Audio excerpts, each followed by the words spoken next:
ফরিদপুর জেলার চরভদ্রাসন উপজেলার মাঠে আগের মতো খেজুর গাছের আর দেখা মিলছে না।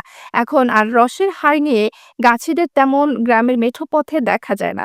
শীতকাল এলেই হরেক রকমের পিঠার আয়োজন হয়, কিন্তু খেজুর গাছের বিলুপ্তিতে রস এখন আর তেমন একটা মিলছে না।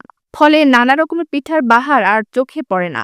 কালের পরিক্রমায় হারিয়ে যাচ্ছে খেজুর গাছ, খেজুরের রস ও গুড়। একসময় ফরিদপুরের চরভদ্রাসন এলাকার মাঠে বাড়ির আঙিনায় রাস্তার দুই ধারে ছিল অসংখ্য খেজুর গাছ। এখন এসব শুধুই স্মৃতি। এখন কিছু কিছু খেজুর গাছ থাকলেও তা সংরক্ষণ পরিচর্যা করাটা যেন কেউ কাজই মনে করছেন না।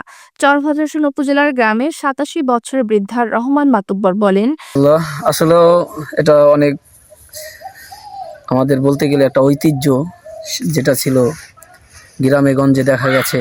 আমি ছোটবেলা দেখছি যে গ্রামের গঞ্জে দেখা গেছে যে গাছিরা এই শীতের দিন আসলে পরে গাছগুলো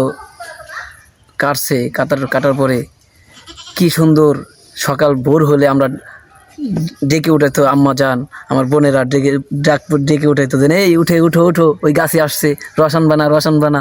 এই যে একটা মজা ছিল, আসলে সেই ঐতিহ্যটা এখন হারিয়ে গেছে আমাদের মাঝ থেকে। দুঃখের বিষয়, এটা অনেকই দুঃখজনক। কারণ আমাদের দেশে এইটা আরেকটা হারিয়ে যাওয়ার কারণ হলো এই গাছ বেয়ে সকালবেলা উঠে ওই রসগুলো সংগ্রহ করার লোকজন এখন আমাদের দেশে নেই বলেই চলে। সেইগুলো না থাকার কারণে এখন মানুষ আস্তে আস্তে খেজুরের গাছগুলা আস্তে আস্তে বিলীন করে দিয়েছে, কেটে দিয়েছে।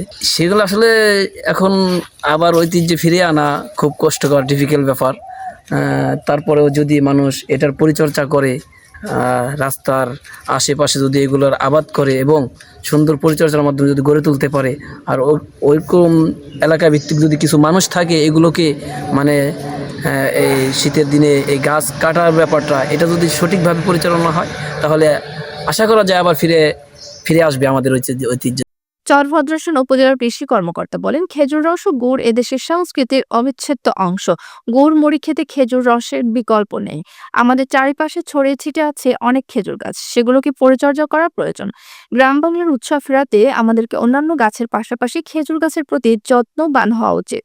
পাশাপাশি খেজুর গাছ লাগানোয় সরকারিভাবে গ্রাম বাংলার মানুষকে উৎসাহ যোগাতে হবে। প্রয়োজনে ইউনিয়নের চেয়ারম্যান ও মেম্বারদের মাধ্যমে বিনামূল্যে খেজুরের চারা রোপণের ব্যবস্থা করতে হবে, এবং যাতে করে খেজুর গাছ ও তাল গাছ কেটে ইট ভাটা মালিকরা ভাটায় পোড়াতে না পারে সে বিষয়ে সকলকে সজাগ হতে হবে। গড়ে তুলতে হবে সামাজিক প্রতিরোধ।